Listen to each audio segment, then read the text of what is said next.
Guys, dinofries here once again, and today we're gonna talk about Omori because I just beat it, and so now I have to review it. And oh boy, was this game the game. Before I move on, actually, peep the hair. You guys like it?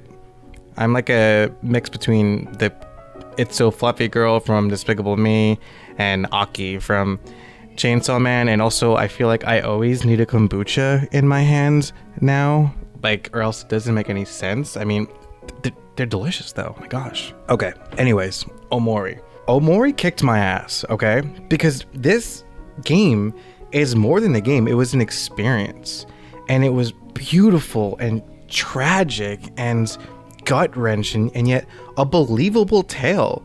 And I'm glad it was a video game, by the way, and not a comic book or a manga, because it was also just like a really fun RPG. Besides the fact that it was like a relatable and heartbreaking story that was like the main focus of it, I had a blast. But let me get into the details because this was a ride.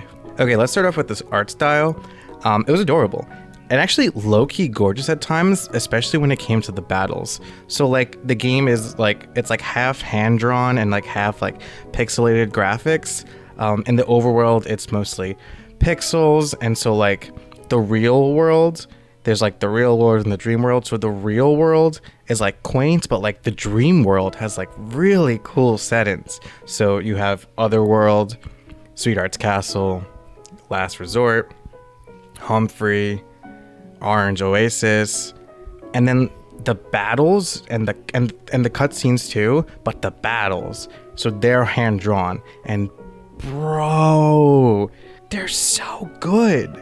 You got Pluto, Space Boyfriend, Sweetheart, Aubrey, Mr. Jossum, Buff Pluto, Slime Girls, Unbred Twins. These fights are where like the artwork of this game truly shine. Okay, next let's talk about the music. It's all over the place, but in like a good way.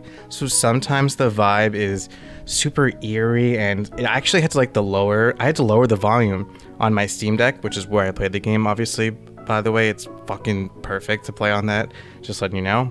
And it's because it was spooky. And other times the tracks were like pretty, and I would just like close my eyes and just like take it all in because it was like so peaceful. And then once in a while, like the Sweetheart battle, it just went hard, and I was just like, this could be an EDM song in a club. And dang, like the music is genuinely, it's like what you would expect from a JRPG, you know, like that just like perfect chiptune soundtrack. They nailed it. They absolutely nailed it on the music. The music and the artwork are fantastic. But you know what's even better than the music and the artwork combined? The combat. I could not believe how good the combat was in this game. Like, you wouldn't expect the combat to be this good in like a story driven game, but it genuinely elevates Omori above like other like games of its kind.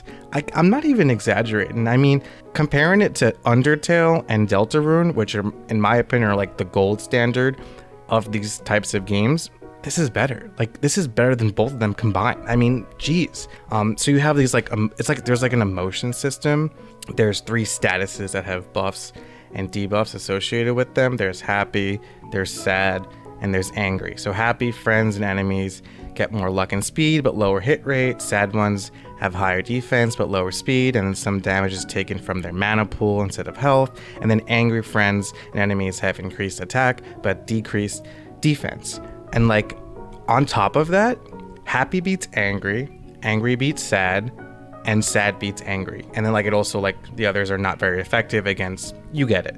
It's kind of like the weapon triangle in Fire Emblem with swords, axes, and spears, or think like grass, water, and fire types in Pokemon. And then there's also skills and equips, so like a weapon and like an equip that you put on your characters. In your party, like they don't outright have roles, but they kind of do. Like Omori is your DPS who can, with the power of sad. Aubrey is your tank with the power of happy. Kel is your mage with the power of angry, and then Hero is like your support with the power of, I guess, like neutral, because he can like cleanse enemies and friends. But yeah, I was surprised at how deep the customization got with the combat. Like, I was experimenting with builds, and like battles were always super fun, especially boss fights that were genuinely challenging. Like, often you like, I feel like it's normal to like wipe on a boss like the first or second time until you learn like what emotions they use on themselves or like on you, and then you plan around that. It's super fun, man. I could not understate how fun the combat is in this game. And also, just quick shout out to the developers for letting you restart battles immediately after dying. I hate having to like go back to a save point or a checkpoint and have to go back when obviously I just want to do the battle over and figure out what I did wrong. I love that. Why don't more games do that? That's how it should be. Okay, now that I ranted about the combat because it's that good, let me bring up my only complaint with Omori, and that's the dialogue. There's way too much of it.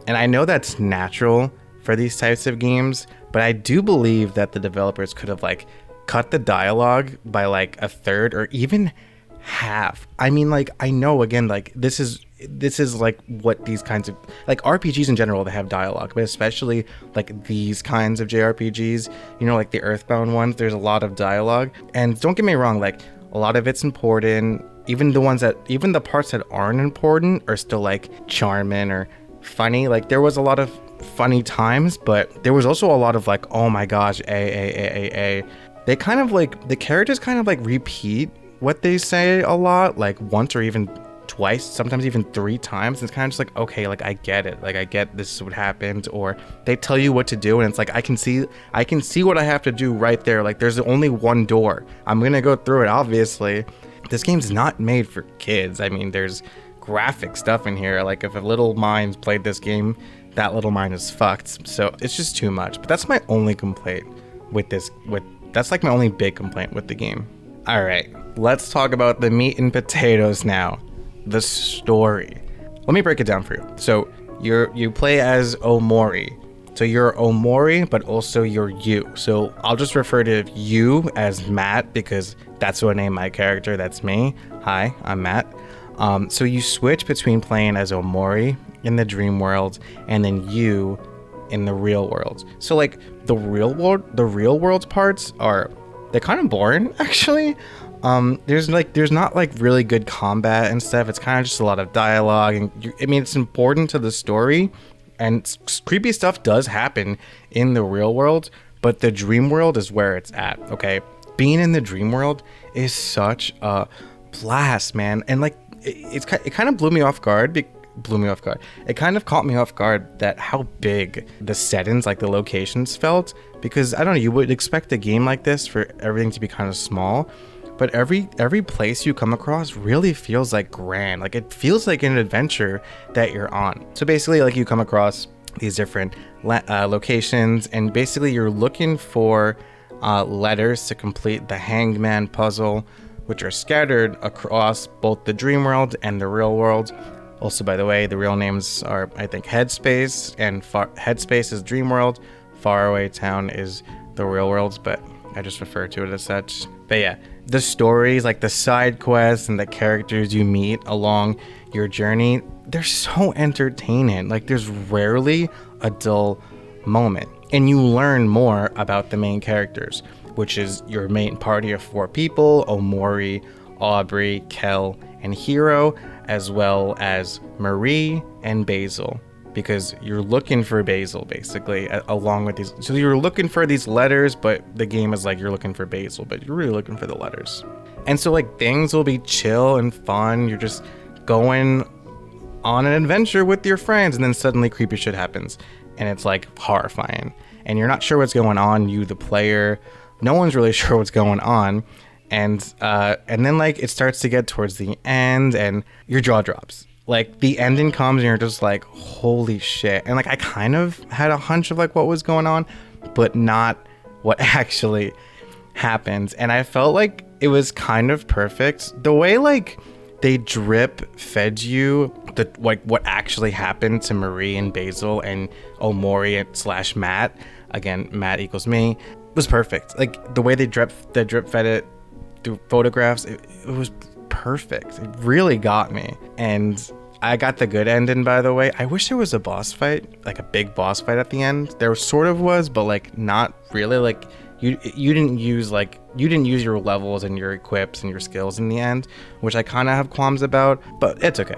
But yeah, then there's like 4 different endings. I got the good ending, so Omori understands his mistake and decides to move forward with Basil. So Basil and Omori move forward and tell Aubrey, Kel, and Hiro what actually happened to Marie. But I watched the others on YouTube and they're so miserable. Okay, so there's one where Basil slits his wrists and then Omori finds Basil like that and then slits his wrist as well. I think he dies. He just bleeds out in his bed. And another one, Basil slits his wrists and then Omori finds out, pretends he didn't see what he just saw, and he just goes on ahead with moving away like nothing ever happened, and the shadow follows him. It's great. Like that's actually like probably the best ending just in terms of like meaning. And then there's like the other ending. The last one is Basil lives. So you're in the hospital, Basil lives, and Omori jumps off the balcony, kills himself. It's a great game. It's a great game, guys. But yeah, anyways, overall, Omori destroyed me. But I fucking loved it. Like, dude, I so recommend this game. If you liked Undertale or Deltarune, or if you just like these retro kind of looking video games and JRPGs, or if you just have interest in like a genuinely incredible single player experience with a remarkable story, like check this out. And like I will say that for like my fellow peeps out there with mental illness, that I personally didn't feel triggered by anything that happened in this game, because it is like, you know, it's cartoony little 8-bit or 16-bit or whatever graphics, although a spider did scare me once. But I guess steer clear if you're bothered by images of suicide, because it is pretty creepy for you know, this little cartoony game. But yeah, that's my review. But I also want to point out like a few extra things that make this game special in my opinion. One of those is that the save points and the heal spots are like these picnics set up by Marie, and they're everywhere in Dreamworld.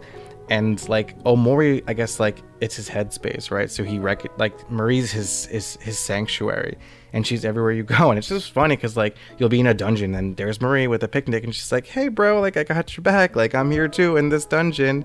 I thought that was so cute, and just like that was like really clever how they set it up like that.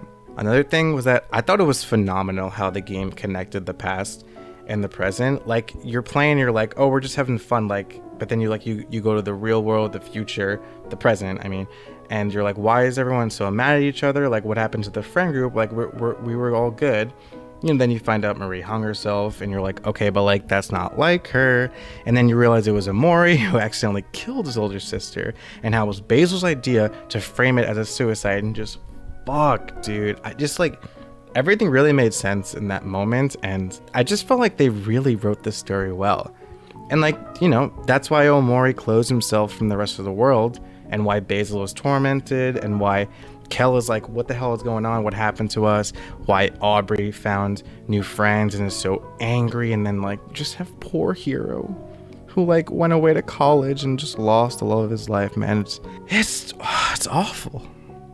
Going off that though, discovering that something was Marie the whole time gave me legit chills. Like how the shadowy shape is Marie's long black hair, and that eye, that ominous eye, is her eye fucking popping out of her dead body. Jesus, dude, that's, oh my gosh. And it was just like, I think it hurts more like when you see like all those cute photographs of Marie and Omori, and how they were just a happy family too, and like, damn dude, it really sad.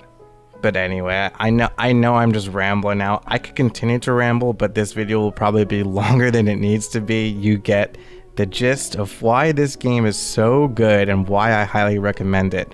But I want to bring up one more thing. and it will be a happy one, okay? If you have not yet been convinced to play this game, well, guess what? I'm in the game. Look, it's me, Dino. That's me. I'm in the game. And that is why, ladies and gentlemen, that is why I give Omori a 10 out of 10, baby. That's about it for me. Okay. I'm out, guys. Peace. See you in the next one.